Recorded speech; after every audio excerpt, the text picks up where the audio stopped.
Sanskrit grammar में आज हम आपको एक्सप्लेन करेंगे अव्यय। अव्यय क्या होते हैं और अव्यय किन्हें कहते हैं और अव्यय के भेद क्या हैं। तो अव्यय संस्कृत में वे शब्द कहलाते हैं। सबसे पहले आपको ये जानना होगा कि अव्यय का जो है स्थान या उसका महत्व कहीं कम नहीं होता और स्थान बदलता नहीं है और वाक्य के अनुसार उन शब्दों का इस्तेमाल किया जाता है, अव्ययों का इस्तेमाल किया जाता है। और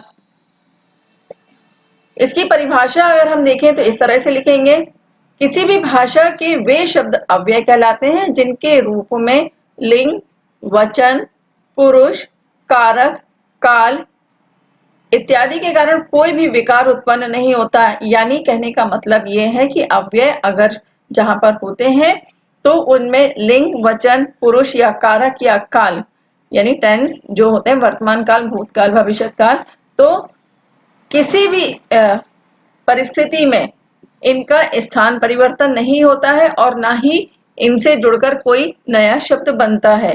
ये जैसे हैं इन्हें वैसे ही उपयोग में लाया जाता है।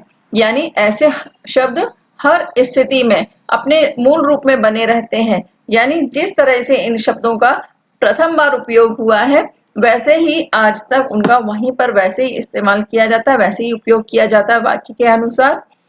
और अव्यय का जो है रूपांतर नहीं होता है, यानी उसके रूप में किसी तरह का परिवर्तन नहीं होता, जैसे हमने अभी आपको बताया। इसलिए ऐसे शब्द अविकारी होते हैं। यानी अव्यय का शाब्दिक अर्थ होता है जो व्यय ना हो। व्यय ना हो अर्थ मतलब कि जो किसी भी परिस्थिति में वो बदले ना। अब अव्यय के भेद क्या होते हैं ये आपको बता दें। अविकारी शब्द तो आप जान चुके हैं क्योंकि अविकारी शब्दों को ही अव्यय कहते हैं। इसलिए संस्कृत भाषा में अव्यय जो है मुख्य रूप से 4 प्रकार के होते हैं जो कि इस प्रकार हैं। पहला क्रिया विशेषण यानी जिसको आप इंग्लिश में एडवर्ब बोलते हैं। फिर है दूसरा समुच्चय बोधक अव्यय यानी कंजक्शन। और फिर तीसरा है संबंध बोधक अव्यय यानी प्रीपोजिशन। और फिर फोर्थ है यानी चौथा विस्मयादि बोधक अव्यय यानी इंटरजेक्शन। इसमें अब हम आपको बताएंगे क्रिया विशेषण यानी एडवर्ब। क्रिया विशेषण जानने से पहले आप ये समझ लीजिए कि क्रिया क्या होती है। क्रिया वह होती है कि जिसके माध्यम से किसी भी कार्य का रूप पहचाना जाता है। यानी कोई भी लिविंग थिंग यानी जो भी जीवित प्राणी है, चाहे वो पेड़ पौधे, जीव जंतु, जानवर, मनुष्य कोई भी हो, जब इस धरती पर वो जन्म लेते हैं तब से उनमें जो क्रिया होती है, यानी अगर कोई भी बैठा है तो वह भी क्रिया है, खड़ा है तो वो भी क्रिया है, अगर कोई सो रहा है तो वह भी क्रिया है, और कोई स्टैच्यू बनकर यानी मूर्ति बनकर अगर खड़ा हो गया तो वह भी क्रिया है क्योंकि वह खड़ा है। और अगर आंखें बंद है पूरी तरह से तब भी वह क्रिया है क्योंकि आंख बंद की हुई है। और ये क्रिया तभी समाप्त होती है जब उसकी मृत्यु होती है। तो क्रिया विशेषण वही होते हैं जो क्रिया की विशेषता बताते हैं। यानी जो शब्द क्रिया के काल, स्थान, रीति, परिमाण को बताएं और जिनके योग से प्रश्न किए जाएं वे क्रिया विशेषण कहलाते हैं। अब क्रिया विशेषण अव्यय के प्रकार या भेद इस प्रकार से होते हैं। पहला कालवाचक अव्यय।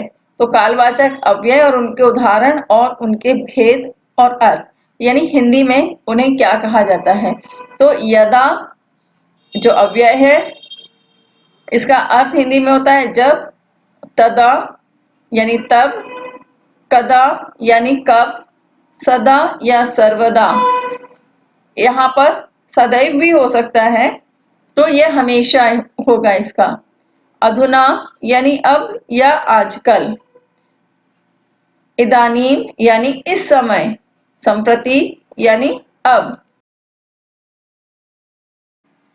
नेक्स्ट है सांप्रतम यानी इन दिनों, अद्य यानी आज, हाँ यानी बीता कल, सह यानी आने वाला कल, ऐसम यानी इस साल यानी इस वर्ष, परुत यानी परसाल यानी जो साल बीत गया है, जो वर्ष बीत गया, बीता हुआ वर्ष यानी लास्ट ईयर, सायं यानी संध्या के समय या शाम को, प्रातः यानी सुबह, शीघ्र यानी जल्दी ही, दिवा यानी दिन में, नक्तम यानी रात में, परश्वः यानी परसों यानी डे आफ्टर टुमारो, बहुधा यानी अक्सर, संभवतः यानी शायद,